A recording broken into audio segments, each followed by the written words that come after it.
behind a podium, whether as president of HASP or lecturing on some aspect of geography. That's where most residents have seen Jerry.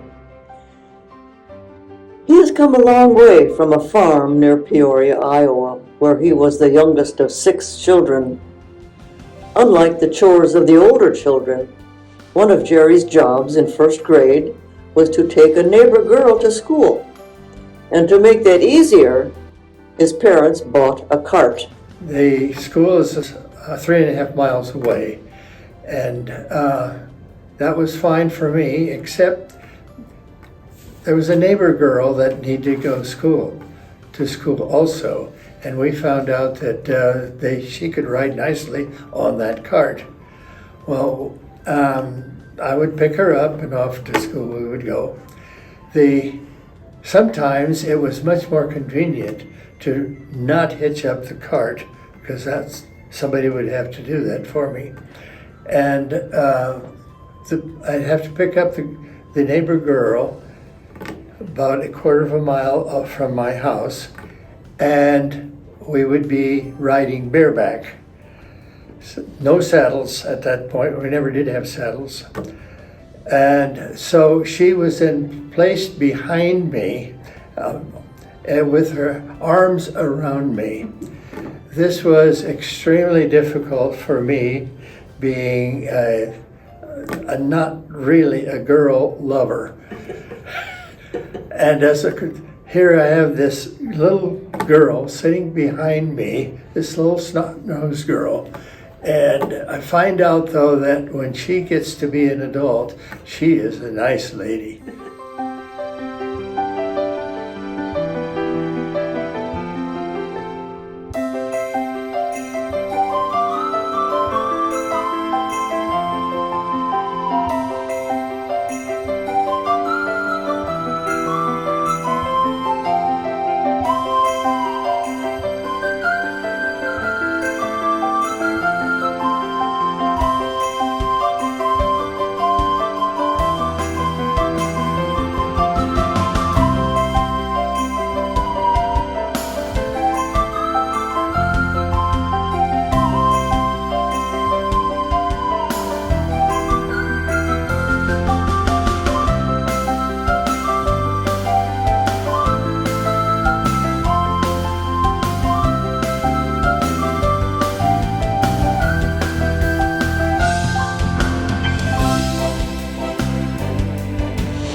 When I was of age, part of the age of puberty, each one of my brothers had a chance to go to Chicago with their load of cattle.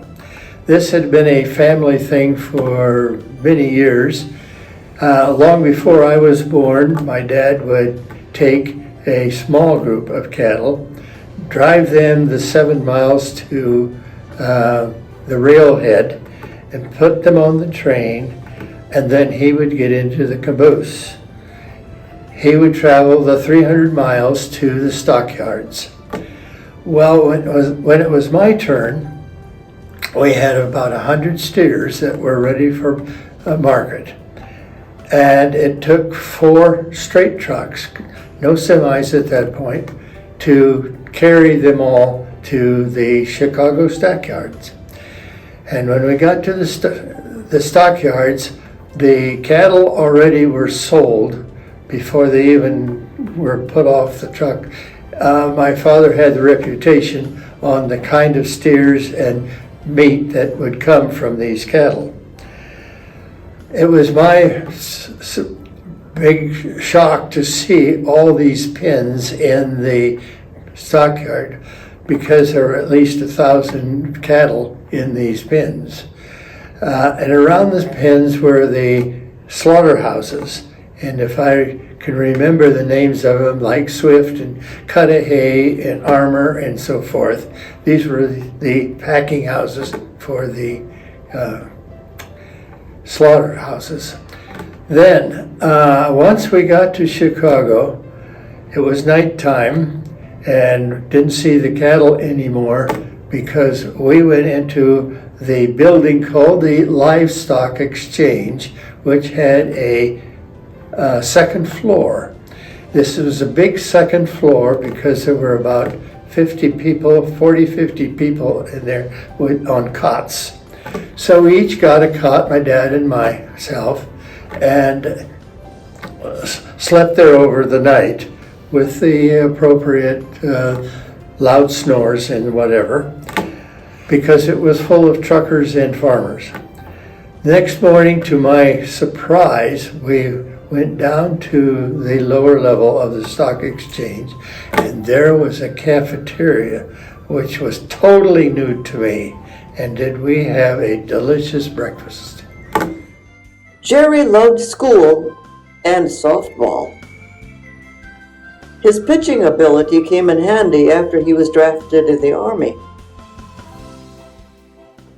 Electricity was available for us the first time. Well, my older brothers found a nice level spot on our farm, and then actually it was on the neighbor's farm. They found that was a nicer spot and leveled it out nicely, and we made our own diamond. And as a consequence, we took the neighbors in, my brothers, and then brothers-in-laws and cousins and so forth, and we had a team. All right, put up electrical lights, and we had a ball field. And this ball field then allowed us to play at night, and of course the lights could be seen from quite a long ways away because we were on the upper area.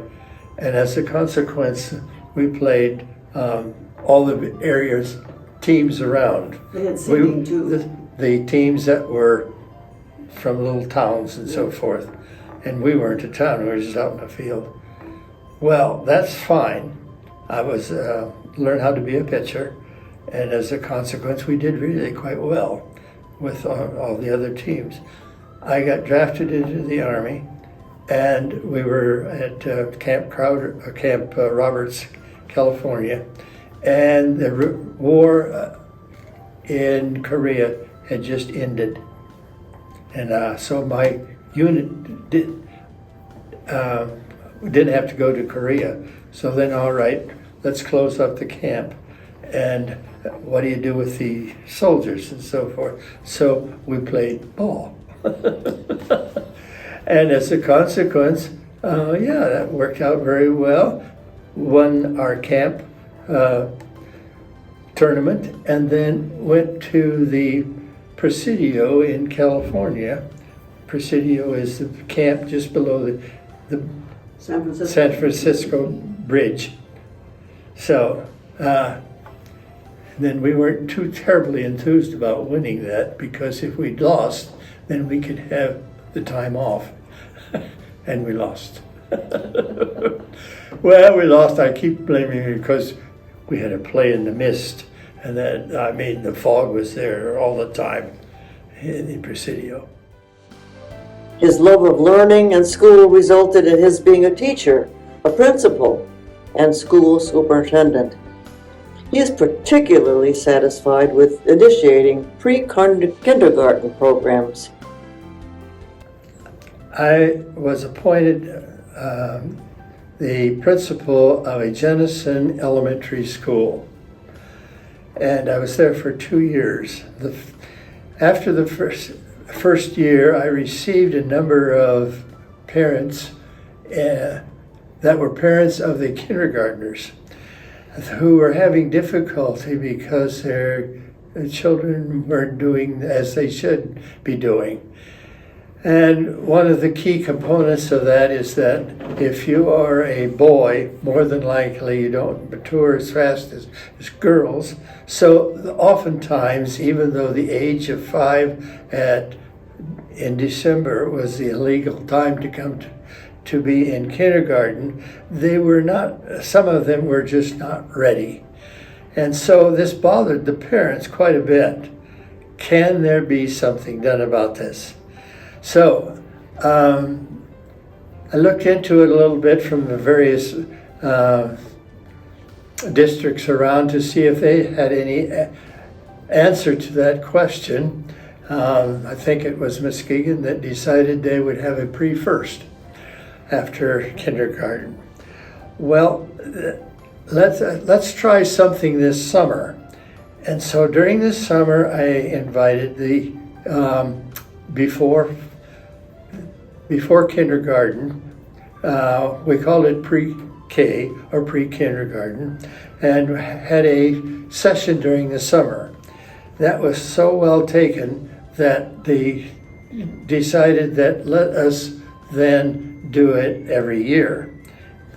So, 2 excellent kindergarten teachers, very good. Wrote the script and everything. All I had to do was get the setting ready, which I did.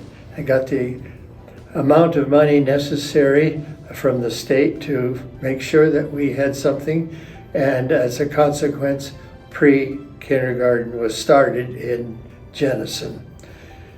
Then the next year, however, I was appointed the superintendent at Hamilton, and we talked to the elementary principal there, and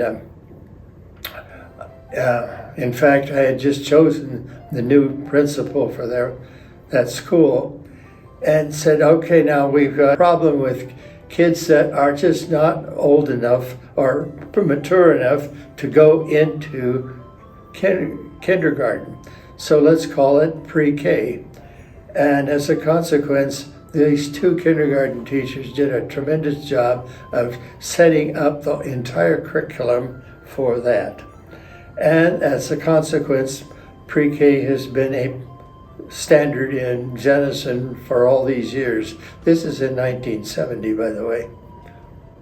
And then when I became the superintendent in Hamilton, this principal carried it on for me. Well, he was in Hamilton for a few years and then became a principal in the Holland system. And as a consequence, the Holland public school system adopted the same pre-kindergarten process. Geography kept calling. It was a siren call. Ever since he was recruited on an emergency basis to teach a geography class at Calvin University, Jerry was lured back to the world of people and places, eventually connecting as a faculty member at Hope. I would say the entire world has very interesting things to teach about, and whether it happens to be the caves lines in Vietnam or the Japanese traditions or the super fast trains in China, there's all kinds of things that are interesting around the world. I can't say that there isn't any place I wouldn't go. I enjoyed every place that I had a chance to go, even though I would talk about places that I had not been there. Geography was more fun to teach than being an administrator, insofar as that I missed kids. And so after being superintendent for a while, I went back to teaching 4th grade for a little while. Sure. As a consequence, I taught after school. I was contacted by Muskegon Community School to do that. And so I wound up then doing that for several semesters, 6, 7 semesters, I think. And then I was contacted by Hope College, and so I started teaching there after I retired. I just thought it was interesting once I got started with that then I got called from Davenport University and taught there several semesters, downtown Grand Rapids and also here in Holland. And you loved it. And oh yes. Then Grand Valley called me, and I didn't teach on their regular campus. It was downtown Grand Rapids and also the one that they have here by Myers. A very full life with Betty at his side, educator, husband, father, grandfather, and great-grandfather. Jerry VanWyngarden, take a bow.